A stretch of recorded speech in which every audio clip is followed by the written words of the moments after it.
Hello guys! For today's video, magluluto tayo ng pananghalian.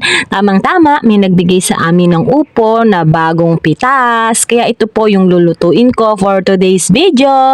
Masarap po kasi yung gulay kapag bagong pitas, manamis na miss. Ginisang upo po ang lulutuin ko. At guys, sa atin pong pagluluto, iba-iba po tayo ng pamamaraan. Pero ang pinaka-importante sa lahat ay pasok sa ating panglasa. At ayan po, nabalatan ko na po yung upo na binigay po sa amin. Alam nyo guys, ganyan yung gusto ko ng upo, yung hindi siya masyadong malaki.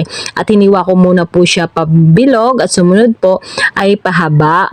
Guys, kayo ba paano kayong maghiwa ng upo? At yan dyan, no, may bata pang nangungulit, may pinapakita sa akin sa cellphone.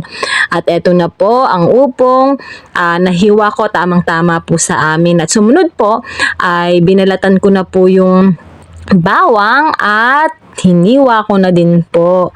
Ayan po, hiwa-hiwa po ako dyan ng bawang. At sumunod po dyan, ang binalatan ko naman po at ang hiniwa ay ang sibuyas. Talaga guys, kapag ako ay naghihiwa o nagbabalat ng sibuyas, talaga ako naiiyak. Kayo rin ba guys?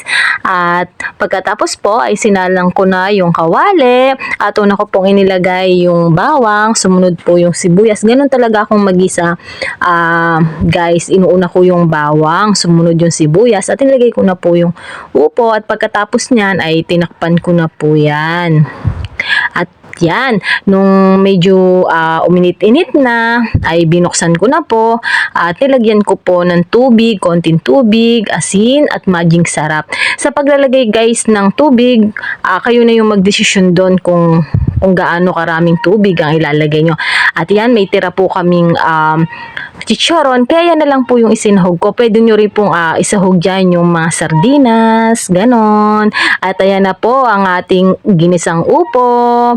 At sumunod po ay nagprito po ako ng Magnolia Chicken Barbecue. At yan, luto na rin po. At tingnan ko po yung kanin kung luto na. Luto na rin. Thank you for watching. God bless.